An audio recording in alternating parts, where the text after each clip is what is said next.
Values Junior College, IIT, JEE, NEET Academy, Seat Guarantee Program. బాబు గారు ఏంటే చెల్లెలి పెళ్లి శుభలేక? అవునండి, ఆగమేఘాల మీద అచ్చొత్తిచ్చానండి లగ్న పత్రికలు. తమరు దగ్గరుండి జరిపించాలి పెళ్లి. శుభం, తప్పకుండా జరిపిస్తా. ఇక అన్నట్టు పెళ్లి పనులకి ఎవరైనా మనుషులు తక్కువైతే చెప్పు, నా కొడుకు బుల్లిరాజు గారిని పంపిస్తా. చింతకాయం కాదు, మా ఇంటి నిండా బోల్డ్ మంది పనోళ్ళు పాలేర్లు. అసలే మాది ఇప్పుడు తొరల వంశం. వస్తానండి, అవతల బోల్డ్ మందికి వంచాలి లగ్న పత్రికలు. సెంతకాయలు అమ్ముకునేదానికి సిరిమాలత్యం పడితే సెంతకాయని చూసి సి వంకర టెంకరగా ఉంది, ఇదేం కాయా అని అడిగిందంట. అట్టుంది దీని కథ. డాడీ, ఏంట్రా? ఇది విషం, ఇది కిరసనాయలు, ఇది తాడు. అర్జెంట్ గా చచ్చిపోవాలంటే ఈ మూడిట్లో ఏది బెటర్ చెప్పు డాడీ. ఈ ఇసం తాగి ఈ కిరసనాయలు మీద వేసుకుని ఈ తాడు ఊరేసుకుని అగ్గిపుల్ల లపక్కన వెలిగించుకున్నారనుకో, టపక్కన ఎగిరిపోతారా. అవును, ఎంతకీ ఈ ఏర్పాట్లన్నీ ఎవరి సాగు కోసమో? నేనే ఆత్మహత్య చేసుకుందాం అనుకుంటున్నాను. నా బావి పేసినంట, నువ్వు బతికొండంగానే నీ ముఖం పగలు చూస్తే రేత్రి కల్లోకి వస్తుంది. అట్టానికి నువ్వు సచ్చి దెయ్యమయ్యావనుకో, దెయ్యాలు కూడా బెదిరి సస్తాయి. నువ్వు సచ్చకరా, చచ్చుతా. సచ్చకరా. నేను చచ్చుతా. అయినా అంత అర్జెంట్ గా సత్తాల్సిన కారణం నీకేంట్రా ఇప్పుడు? ఎందుక, నేను ఆ పిల్లని లవ్ చేశా. ఆ పిల్లను నేను పెళ్లి చేసుకుంటానంటే నువ్వు నో అంటావు. నేను నీ మాట వినను అంటే ఆ ఆస్తి కవర్ ఎవరికైనా ఇచ్చేస్తాను అంటావు. నువ్వు ఇచ్చేసే ఆస్తి కవర్ కంటే నేను ఇచ్చేసిన మనసే నాకు ముఖ్యం. అందుకే నేను చచ్చుతా. అదే విషయం. ఓరు నా బొగ్గుకొండ, నువ్వు ప్రెసిడెంట్ అవడం నాకు కావాలి గాని పేడెత్తుకునే అమ్మాయిని తీసుకొచ్చి నానా నేను దీన్ని ప్రేమించాను అని చెప్పు, నేను చేయకపోతాను. అవును, ఎంతకే ఎవరమ్మాయి? ఒకటే అట్లా సిగ్గుపడబాక, చాలా సండాలంగా ఉంది. ఎవరో చెప్పు. అది అది జానకమ్మ. ఏంటి జానకమ్మ? అమ్మా, నీ గని పిచ్చిగా నెక్కిందంట్రా. నా వయసావిని నువ్వు ప్రేమించటమేట్రా? జానకమ్మ కాదు డాడీ, ఆవిడ మనవరాలు సౌందర్యను ఆవిడ మనవరాలా? నా ఎదుకల్లో నా బొగ్గుకొండ కదే.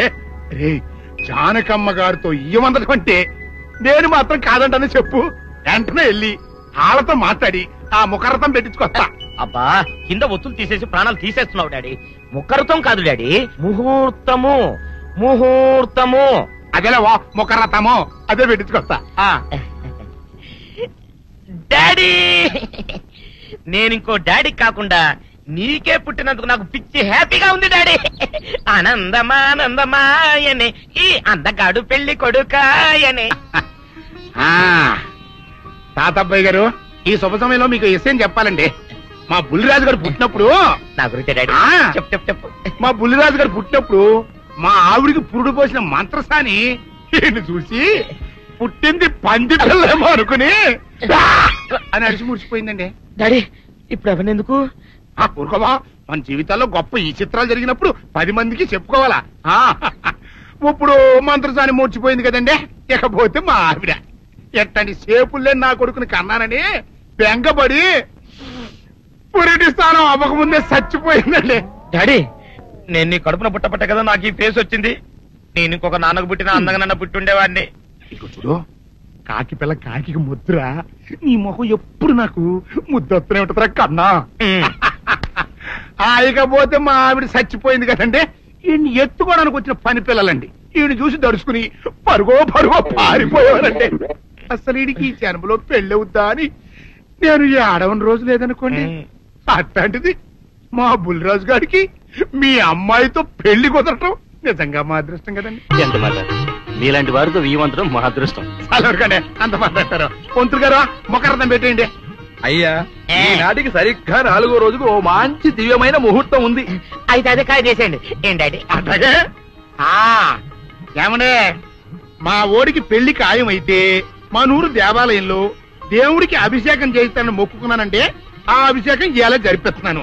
మీరందరూ పెళ్లి కూతురు తీసుకుని తప్పకుండా రావాలి. అమ్మో జానకమ్మ, నువ్వు కూడా తప్పకుండా రావాలి. ఎంత మాట, తప్పకుండా వస్తాను. అట్లాగేనమ్మా, వస్తానండి.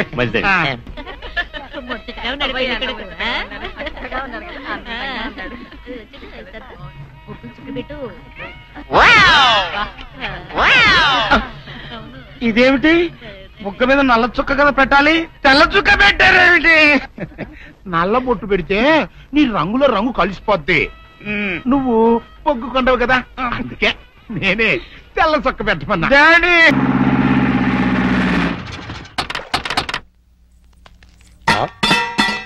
నమస్కారం బాబురెడ్డి గారు. ఎలా రావడం? అవునండి. ఏమయ్యా లవంగం, ఎవరు లేడీస్?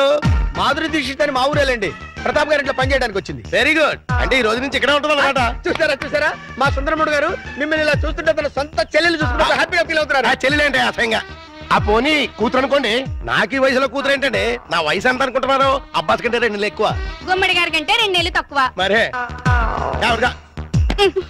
అంటూ తమ్మంటే ఇక్కడేం చేస్తారు? కొబ్బరి పీసు పెడతావు. వారం రోజులు ఉంటారా? ఉంటాను, టచ్ లో ఉంటానులేండి. పప్పి చెట్టు తల్లి కన్న తల్లి బాగున్నావమ్మా? మా బంగారు తాత నువ్వు వచ్చావుగా, ఇంకేం బాగుంటాను. కార్తూలు కార్తూలు. అల్లుడు గారు మామగారు అబ్బో ఇక్కడే ఉన్నారా? ఎలా ఉన్నారు? అబో యావరేజ్. నిన్నగా వెళ్ళారు, ఈ లోపల ఏమైపోతానని వచ్చేసారు. చెప్తా. ఇదిగో మాధురి దీక్షిత్ రైట్లకి పెట్టొచ్చే. నేను చెప్పానే మా అల్లుడు గారని. ఈయనే. ఎవరి అమ్మాయి? పాపం పేద పిల్ల, పని కావాలంది. ఎలాగో ఆర్థికులేని సంసారం కదా, నీకు సాయంగా ఉంటుందని తీసుకొచ్చా. నాకెవరు సాయం అక్కర్లేదు, నా పని నేను చూసుకుంటాను. అలా అనకండి సార్, లేడీస్ లేని ఇంట్లో జెంట్స్ డిఫికల్టీస్ చాలా ఉంటాయి. తనుంటే అవన్నీ తీరిపోతాయి. అవును బాబు, చక్కగా ఇల్లు ఉడుస్తుంది, వంట చేసి పెడుతుంది, బట్టలు ఉతుకుతుంది, ఒళ్ళు రుద్ది పెడుతుంది. ఒక్క మాటలో చెప్పాలంటే పని మనిషిగా కాదు, మన మనిషిగా ఉంటుంది. నాకే మనిషి అక్కర్లేదు. పాపం పూర్ ఫ్యామిలీ సార్. వీళ్ళ అమ్మకి షుగరు, నాన్నకి లివరు, అన్నకి అల్సరు, అక్కకి క్యాన్సర్, చెల్లికి ఫీవరు. టోటల్ గా ఫ్యామిలీ అంతటికి ఈవిడ హెల్పర్. సింపుల్ గా ఆ అమ్మాయి క్యారెక్టర్ చెప్పాలంటే అంతులేని కథలో జయప్రద టైపు. అలా అని చెప్పి జీతం కూడా పెద్దగా ఇవ్వక్కలేదు, నెలకి 200 ఇస్తే చాలు.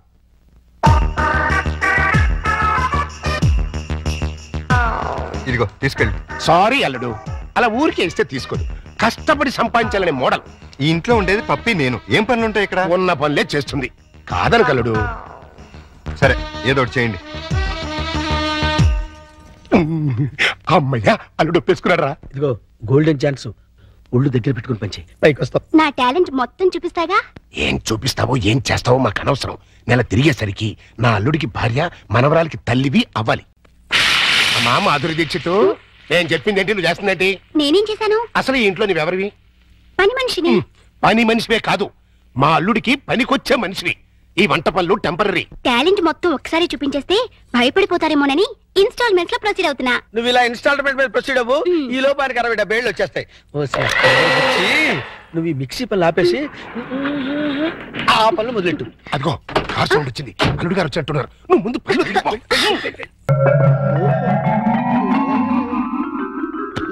చి చి చి చి చి చి. మాధురి, వర్షం తగ్గిందా? వరదలు తగ్గాయా? వరద లేదు, బురద లేదు. అదేంటి? మాడాకన్నా 3 తెప్పించొచ్చు కానీ మీ అల్లుడి గారికి మాత్రం 3 తెప్పించలేవు. ఆయన నేనే కాదు, డాక్టర్ సమరం గారు కూడా బాగు చేయలేరు. అంటే లోపలేం జరగలేదా? చాలా జరిగింది. ఏం జరిగింది? నా ఫిగర్ చూసారు, లోపలికి పిలిచారు. అంతవరకు మేము ఫాలో అయ్యాం. ఆ తర్వాత ఏం జరిగింది? దగ్గరికి రమ్మన్నారు, వెళ్ళాను. తర్వాత షర్ట్ పైకెత్తా, నెక్స్ట్ లుంగి లూజ్ చేస్తా, తర్వాత లోపల నుంచి మొలతాడు తీసి మొలతాడు తిట్టి. అవును, మొలతాడు తిరిగినందుకు దానికున్న పిన్నీస్ తీసి నా చేతిలో పెట్టి బయట జారిపోతుంది పెట్టుకో అన్నారు. ఈ టాలెంట్ ఇంకెవరికైనా చూపించుంటే ఈ పాటికి ఇల్లాలనే నెల తప్పేదాన్ని. వస్తా. ఇదిగో మాధురి, మాధురి, మాధురి, ఇదేంట్రా కథెట్ట అడ్డం తిరిగింది? అడ్డమైన పనులు చేస్తే ఇలాగే అడ్డం దొరుకుతుంది. ఇలాంటి పనులు చేయడానికి మీకు సిగ్గు లేదు? లేదు, నా కూతురు నిన్ను కాదని నీతో తెగదంపులు చేసుకున్న రోజున నా సిగ్గు సొగం చచ్చిపోయింది. కన్న కూతుర్ని, కన్న తండ్రిని కాదనుకుని వెళ్ళిపోయిన రోజున నాలో సిగ్గు పూర్తిగా చచ్చిపోయిందయ్యా. అందుకని ఇలా డాఫర్ పనులు చేస్తారా? ఏం చేయమంటావయ్యా? వయసుండి, అందముండి, ఆస్తుండి, అర్హత ఉండి నీ జీవితాన్ని నాశనం చేసుకుంటున్నావు. పెళ్లి చేసుకోమంటే చేసుకోనంటున్నావు. అయిన పెళ్లి చాలు. పెళ్లి అవసరం నీకు లేకపోవచ్చు, కానీ తల్లి అవసరం నా మనవరాలుకుంది. నా కూతురు చేసిన తప్పుకి నువ్వు శిక్ష అనిపిస్తున్నావు, నువ్వు చేసిన తప్పుకి నీ కూతురు శిక్ష అనిపిస్తుంది. నా మాట విని పెళ్లి చేసుకో. దానికి ఒక తల్లిని తెచ్చిపెట్టు. ఆ వచ్చే తల్లి దెయ్యం అయితే నీ నీడ పడితే దేవతగా మారుతుంది. దేవతగా మారేనా? నీ కూతురు వెళ్ళిపోయింది. ఛీ! అది అసలు ఆడదే కాదు. మరో ఆడది నా బిడ్డకి తల్లి కాలేదు. ప్రతి ఆడది నా కూతురులా ఉండదయ్యా. చూడండి, నా మీద మీకు ప్రేమ ఉంటే ఇంకెప్పుడు ఇలాంటి పని పిల్లలు తీసుకొచ్చి పనికి మాలి పనులు చేయకండి. అది కాదు బాబు. బాబు ఏమండి, దీన్ని బట్టి మీకు ఏమర్థమైంది? ఇతని జన్మలో మళ్ళీ పెళ్లి చేసుకోడని. అదే మరి మిడిల్ డ్రాప్ అంటే. ఏంట్రా నీ గొడవ? అల్లుడు గారు వెళ్లే ముందు ఒక డైలాగ్ వేశారు, దాన్ని మీరు క్యాచ్ చేయలేదు. ఏంటది? నా మీద మీకు నిజంగా ప్రేమ ఉంటే ఇలాంటి పని మనుషులు తీసుకొచ్చి పనికి మాలి పనులు చేయకండి అన్నారు. అంటే దాని మీనింగ్ ఏంటి? ఏంటి? సంసార పక్షంగా ఉన్న వాళ్ళని తీసుకొస్తే నేను ఒప్పుకుంటానని ఇండైరెక్ట్ గా చెప్పేశారనమాట. అలాగా? అయితే పద, అల్లుడు లెవెల్కి తగ్గ సంబంధం తీసుకొద్దాం. అల్లుడు, నువ్వు చేసిన పని ఏమన్నా బాగుందా? ఏది మా ఓనర్కి వేషం ఇవ్వబడదు. కాదు, బంగారం లాంటి పిల్లని పెళ్లి చేసుకోబోయే మగడా అంటే ఆ పిల్లకే ఇంకో మొగుని చూస్తాను అంటాం. నేను పెళ్లి చేసుకోవాలని 1,00,000 సార్లు చెప్పాను. చేసుకోమని 1,00,00,000 సార్లు అడిగాను. అసలు పెళ్లి మీద నాకు లేని ఆశ నీకెందుకు? దాన్ని కని నీ కట్టబెట్టి నీ జీవితాన్ని నాశనం చేశాను కాబట్టి, నా కూతురు చేసిన తప్పుకి నువ్వు శిక్ష అనుభవిస్తుంటే చూడలేకపోతున్నాను కాబట్టి. అల్లుడు, దయచేసి పెళ్లి చేసుకో. నేనొట్టి మగాడిని కాదు, మొగుడిని, తండ్రిని. అయితే ఏమైందండి, మళ్ళీ పెళ్లి చేసుకుంటే మళ్ళీ మొగుడు కావచ్చు, మళ్ళీ తండ్రి కావచ్చు. నేను మరో కన్నిమెళ్ళలో తాళి కట్టి ఈ సెకండ్ హ్యాండ్ భర్తతో నేను కాపురం చేసేదని అనుక్షణం అమ్మాయి బాధపడేలా నేను చేయలేను. ఇక ఈ మనిషిని మార్చడం నా వల్ల కాదు. మరదే నా తొట్లో తొందరపాటు. రామాయణంలో ఎన్టీ రామారావు రావణాసురుడు వేషం వేస్తే సీతక మైరాగం రాముడు వేషం వేసిన హర్నాథ్తో పోతానంటుంది అన్నట్టుంది. కాస్త అర్థమయ్యేట్టుగా చెప్పి చావు. మీరు ఇంకా క్యాచ్ చేయలేదన్నమాట. క్యాచ్ చేయడానికి బాలెవరేశారా? మీ అల్లుడు గారు ఆయన చెప్పిన లాస్ట్ లాగేంటి? ఏంటి? కన్నె మెడలో తాళి కడితే ఆ పిల్ల ఇతన్ని సెకండ్ హ్యాండ్ మొగుడిగా ఫీల్ అవుతుందని ఈయన ఫీల్ అవుతున్నారు. అంటే దాని అర్థం ఏంటి? ఏంటి? ఏంటంటి కన్నెగారి పిల్లలు చూడండి అని. కన్నెగాని పిల్ల అంటే ఏదైనా కేసును చూడమనే? మీతో అదే అలాగే విడాకులు తీసుకున్న పిల్లలు చూడండి అని. విడాకులు తీసుకున్న పిల్లలు ఎక్కడ దొరుకుతారా? అమెరికాలో అయితే కుప్పలు కుప్పలుగా దొరుకుతారు. ఇండియా సంగతి చెప్పు. ఓ పని చేద్దాం, విడాకుల కేసు కోసం కోర్టుకు వెళ్దాం. మనకి పెళ్ళాలే లేరు, విడాకులు ఎవరు ఇస్తారు? అయ్య బాబాయ్, జోక్ లేకండి బాబు, లాఫింగ్ చేయలేక చచ్చిపోతున్నాను. అది కాదురా. మూసుకున్నాను, ఫాలో అవ్వండి. కమాన్. సక్సెస్, నేనే గెలిచాను. విడాకులు శాంక్షన్ అయిపోయాయి. చూడండి చూడండి, సూపర్ గా చక్కగా ఉంది. మాట్లాడిస్తే అల్లుడు గారికి కరెక్ట్ గా సరిపోతుంది. థ్యాంక్స్ అండి, మీ మేలు ఈ జన్మలో మర్చిపోలేం. It's all right. కంగ్రాచులేషన్స్ అమ్మా. థ్యాంక్స్ అండి. మీరు మీతో రిలేషన్షిప్ కలుపుతున్నాను. ఓహో. ఇప్పుడు విడాకులు శాంక్షన్ అయిపోయింది కదా, మళ్ళీ పెళ్లి చేసుకోవచ్చా? తప్పేముంది, తప్పకుండా చేసుకోవచ్చు. బాస్, నువ్వు నాకు బాగా నచ్చావమ్మా. అయితే పద. ఎక్కడికి? నీలాంటి సెకండ్ హ్యాండ్ కోసమే మా అల్లుడు గారు వెయిట్ చేస్తున్నారు. నువ్వు ఒకసారి వచ్చి చూసి అంటే మీ ఇద్దరికి పెళ్లి చేసేసి హనీమూన్ పంపించేస్తా. నాకు పెళ్లి చేసి హనీమూన్ పంపిస్తారా? ఆ. ఏమండి, ఒకసారి రండి. ఏంటి జెన్సీ? ఈయనెవరు? నా భర్త. ఓహో, ఈయనకేనా నువ్వు విడాకులు ఇచ్చింది? గ్లాడ్ టు మీట్ యు అయ్యా. మీరు మీ ఆవిడ్ని మా అల్లుడికి ఇచ్చి పెళ్లి చేద్దామని వచ్చాం. ఫ్లాష్ బ్యాక్ మర్చిపోయి మీరు కూడా వచ్చి 4 అక్షంతలు వేసి దీవించాలండి. నేను బతికుండగా నా పిల్లని పెళ్లి చేస్తారా? బాతికుంటే మాత్రం ఏంటయ్యా, విడాకులు ఇచ్చేసావు కదా. నేను విడాకులు ఎప్పుడు వింటరా విధవా? విడాకులు శాంక్షన్ అయినని ఆవిడే కదా అంది. నేను లాయర్ని. నా క్లయింట్కి విడాకులు ఇప్పించాను, ఆ విషయమే చెబుతున్నాను. అలాగా? మీరే ఇంకా విడాకులు తీసుకుని ఫస్ట్ టైప్ అనుకుని అప్పో ఏంటా నా పిల్లని పట్టుకుని ఫస్ట్ టైప్ అంటారా? అయితే నీ పిల్లం ఫస్ట్ టైప్ కదా. ఏంట్రా, నేను ఫ్రెష్ గా కాకుండా వాడేసిన బ్రష్ లా కనపడుతున్నారా నీకు? రాస్కెల్.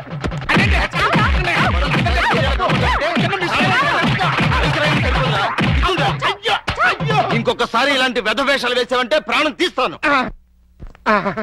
అమ్మా, కొడితే కొట్టావు గాని నువ్వు విడాకులు ఇప్పించిన కేసు ఎవరో చెప్తావా? అదిగో ఆవిడే. నువ్వా? ఈ వయసులో నీకు విడాకులు ఏంటి తల్లి? లేకపోతే ఎంతో ముచ్చటపడి షష్టి పూర్తి చేసుకుంటానంది మా మామ. కట్నం ఇస్తేనే గాని తాళి కట్టినన్నాడు మా తాత. అంతే, కోపం వచ్చి విడాకులు ఇచ్చేసింది.